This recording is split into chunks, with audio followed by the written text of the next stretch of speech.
Bonjour et bienvenue dans cette vidéo de culture générale. Dans ce cours, nous allons parler de l'adolescence et ses problématiques. Commençons par définir ce qu'est l'adolescence. Selon l'OMS, l'Organisation mondiale de la santé, les adolescents sont toutes les personnes âgées de 10 à 19 ans. Maintenant, nous pouvons passer au sommaire. Dans une première partie, nous allons parler de la tentation des excès et des interdits de la part des adolescents. Dans une deuxième partie, nous allons parler des troubles du comportement qui interviennent à l'occasion de l'adolescence. Dans une troisième et dernière partie, nous allons parler de la prise en charge de l'adolescence. Commençons par la première partie. Premier excès lié à l'adolescence, le binge drinking. Qu'est-ce que c'est? C'est une conduite d'alcoolisation massive dans un temps très court. En réalité, c'est tout simplement une intoxication alcoolique aiguë due à un effet social ou rituel. Souvent en français, on le traduit par biture express, alcool défonce ou beuverie. Il faut comprendre qu'elle touche tous les Européens de 15 à 25 ans. La dimension intégratrice du binge drinking passe le plus souvent par des jeux, des défis ou des rites. Cela peut même servir de rite de passage pour faire partie d'un phénomène de groupe. Les normes sociales font alors passer le binge drinking comme un phénomène normal aux yeux d'un adolescent. Le vrai problème du binge drinking, c'est qu'il a des conséquences directes sur un individu. Des conséquences désagréables qui sont consécutives à l'absorption d'alcool, gueule de bois, nausées, troubles digestifs.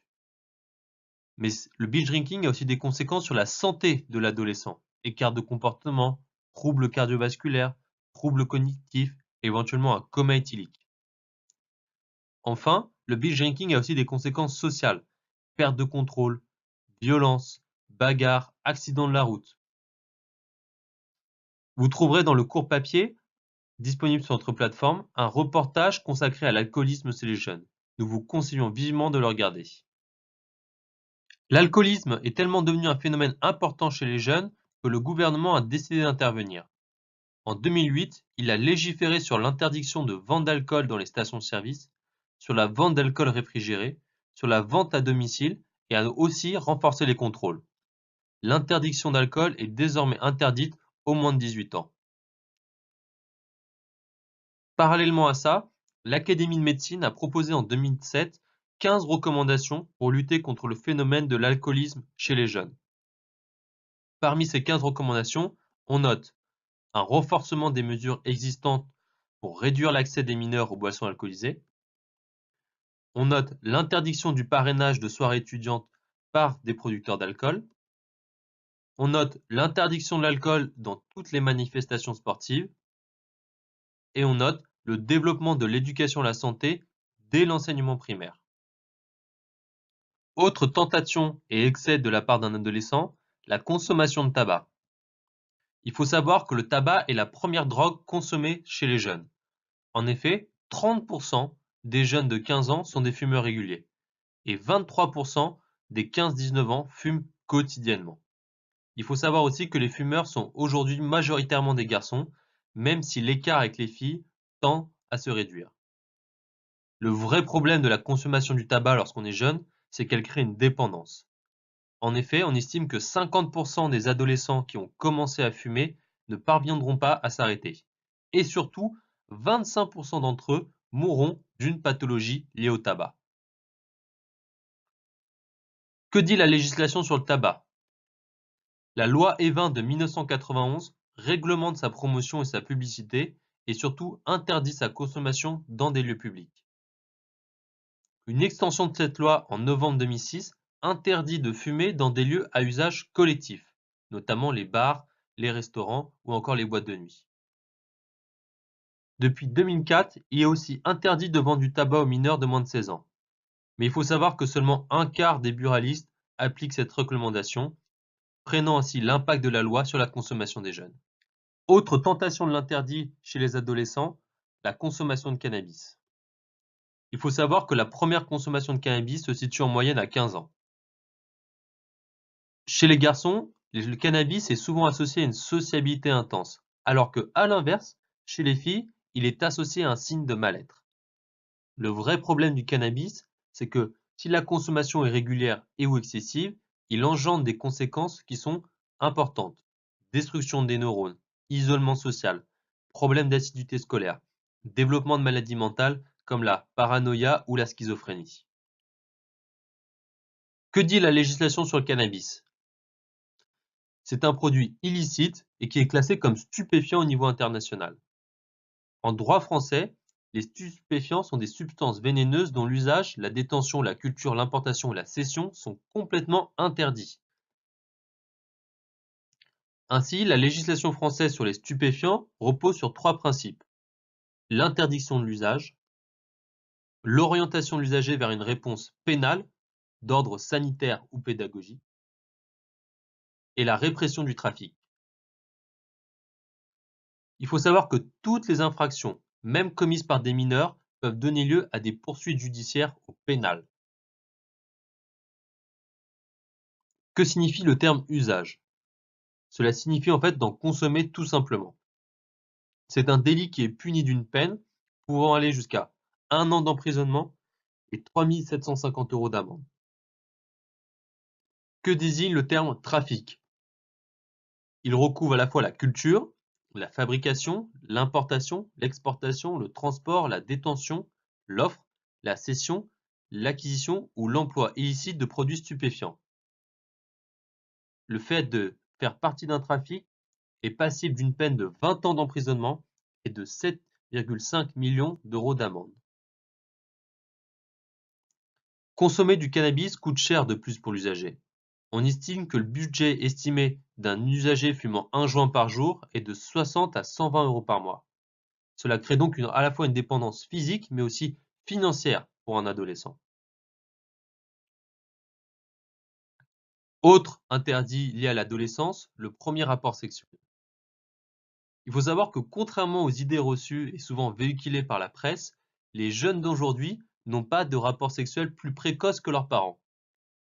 L'âge du premier rapport sexuel se situe en général vers 17 ans pour les garçons et pour les filles. Le plus important lors d'une première relation sexuelle, c'est de pouvoir se protéger. Aujourd'hui, on estime que 85% des adolescents se protègent avec un préservatif lors de leur première relation sexuelle. Cela laisse quand même 15% des adolescents qui ne se protègent pas. Malgré cela, on constate que les grossesses précoces sont à un niveau assez bas et on assiste même à une forte diminution depuis quelques années. Une nouvelle contraception existe aussi, c'est une contraception d'urgence qui a été mise en place en 2001. Elle se traduit à la fois par une méthode hormonale, ce qu'on appelle la pilule du lendemain, ou par la pose d'un dispositif intra-utérin au cuivre, ce qu'on appelle un stérilet. Le risque aussi lors des premières relations sexuelles, c'est le fait d'avoir une infection sexuellement transmissible. Les plus fréquentes chez les 15-24 ans sont la chlamydiose, la papillomatose et l'hépatite virale B. Malgré cela, les infections sexuellement transmissibles sont à un niveau relativement bas en France. Et on estime que chez les 16-30 ans, 88,5% s'estiment bien informés sur les IST. Malgré cela, les jeunes installent de plus en plus une certaine distance avec la probabilité d'une contamination. Il y a comme une rupture entre la génération SIDA des parents, qui a connu l'explosion de l'épidémie des années 80 et 90, et celle d'aujourd'hui. C'est le moment maintenant d'attaquer la deuxième partie de notre cours consacrée aux troubles du comportement qui peuvent intervenir à l'adolescence. Premier type de trouble de comportement, l'obésité. C'est un phénomène important aujourd'hui chez les jeunes et surtout en forte augmentation. On estime en effet qu'aujourd'hui, 15% des jeunes sont en excès de poids et 4% sont obèses. Les causes de l'obésité sont très simples, à la fois excès d'apport énergétique et insuffisance d'activité physique. L'obésité a des conséquences à la fois physiques, augmentation des troubles cardiovasculaires notamment, et physiologiques. Il faut savoir surtout que la lutte contre l'obésité est aujourd'hui devenue un enjeu majeur de santé publique. Outre les campagnes de prévention massive, il y a aussi la création de structures de prise en charge et de soins spécialisés, comme le REPOP. Autre trouble du comportement chez les jeunes, la boulimie, qui est un trouble psychique qui se compose à la fois d'épisodes d'absorption de nourriture en quantité importante et incontrôlée, mais aussi de comportements compensatoires comme des vomissements ou des périodes de jeûne. La thérapie cognitive comportementale est celle qui a fait le plus ses preuves pour prendre en charge la boulimie. Il faut aussi savoir que les antidépresseurs peuvent apaiser certaines crises. La boulimie est une maladie essentiellement féminine puisqu'elle touche à 90% les femmes. Autre maladie qu'on retrouve souvent chez les adolescents, l'anorexie, qui est un trouble du comportement alimentaire. Il va se manifester par une déformation de l'image de soi, une perturbation de l'estimation de sa taille, de son poids et de ses formes. Tout cela va conduire à une volonté exceptionnelle de maigrir. Il faut savoir que l'anorexie est une pathologie qui est essentiellement féminine. Les conséquences physiques de l'anorexie peuvent être très graves: ostéoporose, problèmes cardiaques ou encore retard de croissance. Autre trouble du comportement présent chez l'adolescent, la dépression. Attention à ne pas confondre déprime et dépression. La déprime, c'est une série de symptômes comme la morosité ou l'instabilité émotionnelle. Sur le fond, elle n'a pas de conséquences sur le fonctionnement quotidien de l'adolescent. À l'inverse, la dépression se caractérise par des symptômes dépressifs qui s'inscrivent dans la durée et entraînant une souffrance cliniquement significative. Elle se manifeste par des troubles de l'humeur, de la pensée, des troubles cognitifs et des idées suicidaires. Les effets de la dépression sont multiples: problèmes à l'école, abus d'alcool, drogue, troubles alimentaires. Les solutions pour lutter contre la dépression sont connues. Elles sont au nombre de 3. Ce sont la thérapie, l'intervention d'un pédopsychiatre et dans des cas graves, éventuellement l'hospitalisation. Le suicide est aussi un phénomène important à l'adolescence. Il faut savoir que chaque année, environ 11 000 personnes en France se suicident, tout âge confondu. Et parmi ces 11 000 personnes, 600 d'entre elles sont âgées de moins de 25 ans. La dépression et les tentatives de suicide vont toucher davantage les filles, alors que le suicide accompli est principalement masculin. Le moyen le plus couramment utilisé est souvent la pendaison, aussi bien pour les garçons que pour les filles. Les filles utilisent également l'intoxication médicamenteuse et la précipitation d'un lieu élevé. Les garçons se suicident également par arme à feu ou collision intentionnelle avec un véhicule. Il faut savoir que le suicide est la première cause de mortalité chez les adolescents. Il faut savoir qu'à l'adolescence, le vrai problème réside dans le fait que le processus suicidaire peut être très court, même quelques heures, puisqu'en effet, psychologiquement, l'adolescent est impulsif, instable et émotif. Il faut aussi savoir qu'une prise en charge et un suivi post-tentative de suicide sont déterminants afin d'éviter une récidive. Maintenant, nous arrivons à la troisième partie de notre cours consacrée à la prise en charge de l'adolescence par les professionnels de santé. La prise en charge de l'adolescence prend 3 formes. La première, c'est les actions de l'État. Un plan santé des jeunes a notamment été mis en place en 2008 pour protéger leur santé. Il a été renouvelé et renommé en 2016 Plan bien-être et santé des jeunes. Il a pour objectif de permettre aux professionnels de mieux identifier les signes de mal-être ou de souffrance chez les adolescents. Il a aussi pour objectif de faire en sorte que les jeunes se sentent davantage soutenus et écoutés. Il a pour objectif de mieux orienter les jeunes vers les professionnels compétents, de faciliter les interventions précoces et de diversifier et améliorer les prises en charge. Enfin, il a pour objectif de construire une veille partagée sur ces problématiques qui sont liées à l'adolescence.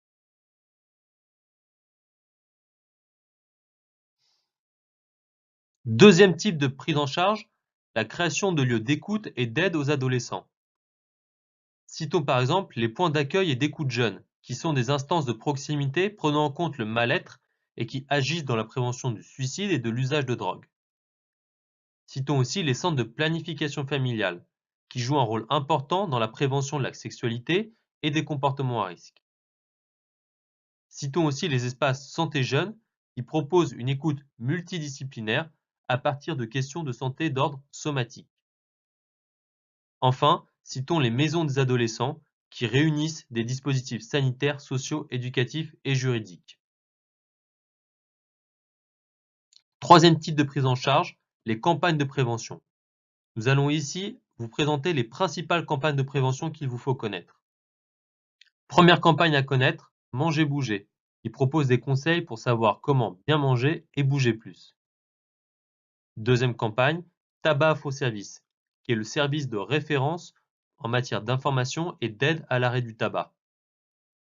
Troisième campagne, Alcool Info Service, qui va proposer des conseils et des astuces pour réduire sa consommation d'alcool.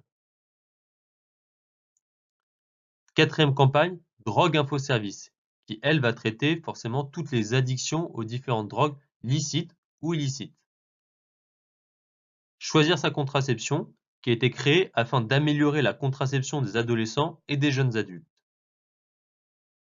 OnSex Prime est un site d'information sur la sexualité pour les jeunes de 15 à 20 ans. Info IST rassemble les informations concernant la prévention et le dépistage des principales IST.